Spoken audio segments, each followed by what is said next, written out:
Hi everyone, Lisa Haven here. Well, we have arrived at the year 2020, and with it, literal all hell is breaking loose between the United States and the country of Iran, and of course, all the terrorism that goes on within that country. Now, if you're not familiar with what's happening, I want to encourage you, please keep your eyes peeled because this is war. This is war that we are literally talking about, and all of it is now underway. But let me give a recap. For starters, Iranian militia sends rockets and kills a United States contractor. Of course, this ticks off the United States of America, so we do airstrikes, if you will, killing 19 Hezbollah members. Then these terrorists storm the United States embassy in Baghdad, threatening to kill everyone inside, and President Trump responds by sending troops.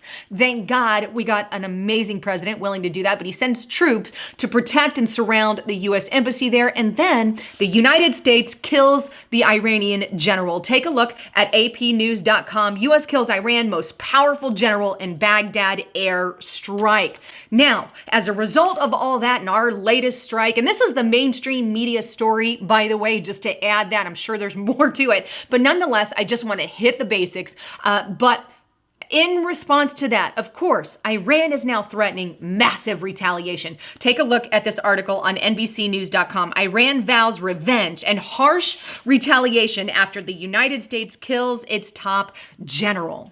What does this mean? Well, to me, this really honestly looks like we are at war with Iran. And this is a scary aspect to me because, as I've been stated on Restricted Republic, they have sleeper cells. And I want to encourage you, if you're not on Restricted Republic, please get there. I have so much more additional information, even in regards to Iran here. A lot of things that I can't say here, but I'm going to kind of share as much as I can. But if you're not signed up, go to Restricted Republic. We've got that $60 for an entire year. It amounts to $5 a month using the code 2020. It's a great deal. If not, we still have the monthly offer. But nonetheless, this could lead to all out, maybe even World War III because of the ties that they have between China and Russia. But for starters, let's get into this sleeper cell thing because we've all known for quite a number of the years that they have sleeper cells here in the US. Let me just show you a few articles on that. The first one here is WashingtonInstitute.org. Inside Hezbollah, American sleeper cells waiting for Iran's signal to strike US and Israeli targets. Here's another one. Inside Hezbollah, America's sleeper cells waiting for Iran's signal to strike the U.S. and Israeli targets. In case of war with the U.S., Tehran can draw on 200,000 Middle East proxy militants to attack Israel. But less well known are Hezbollah's overseas black op units, and both Israel and American targets are in their sights. Freebeacon.com, Iranian-backed sleeper cell militants hibernating in the United States, positioned for attack. And foreignpolicy.com, Hezbollah isn't just in Beirut, it's in New York too. Now, there are locations of these Hezbollah and basically our Iranian-backed sleeper cells in the U.S. There are multiple locations.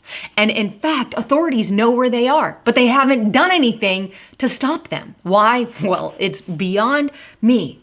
But nonetheless, there is one there, according to that foreign policy, they're in New York as well. So what is New York doing as a precaution right now? In fact, Mayor de Blasio, as a result of the attack against the general there in Iran by the U.S., they are putting up precautions for New York as we speak. Take a look at this tweet by Mayor de Blasio, who said, "I have spoken with Commissioner Shea and Deep Commissioner Miller about immediate steps that NYPD will take to protect New York City locations from any attempt by Iran or its terrorist allies to retaliate against America. We will have to be vigilant against this threat for a long time to come."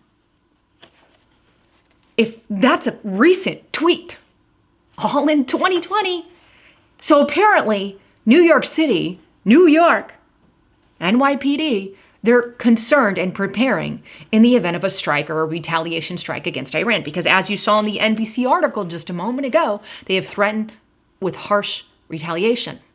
Hey, but that's not the only city. LA is preparing too. Take a look at this recent tweet that is out there by LAPD headquarters. And it states, while there is no credible threat to Los Angeles, the LAPD is monitoring the events developing in Iran. We will continue to communicate with state, local, federal, and international law enforcement partners regarding any significant intel that may develop.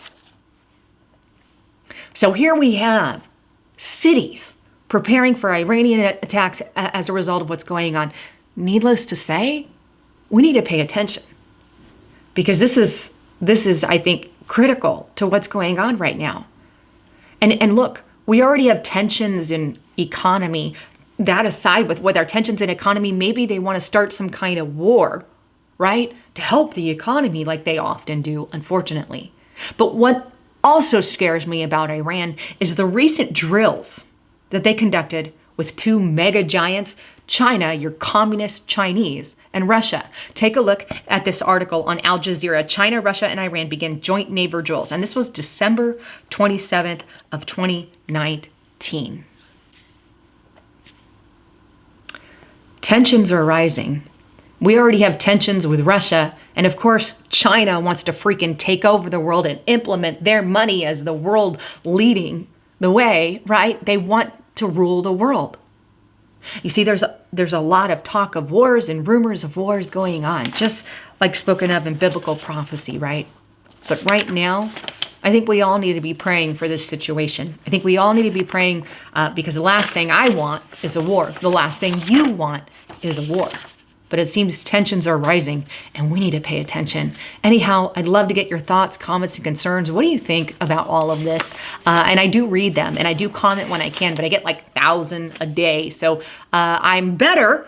And actually, I try to respond to every single comment on Restricted Republic to those videos there. So if you want more direct contact, make sure you sign up for restrictedrepublic.com. I can't push that enough because one day, all your favorite voices are going to be gone off of YouTube. You can guarantee that.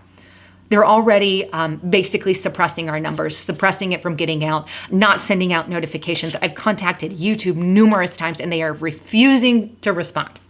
Saying go through other networks is just frustrating, but nonetheless, that's why everyone is moving over to organizations like Restricted Republic. If you want to support truth and you want your people to still be on air and be able to share information, then sign up for things like Restricted Republic. Use that code 2020 to get that yearly discount, and that's a massive discount. Anyhow, I love all of you. Thanks again for tuning in. I'm Lisa Haven, signing out.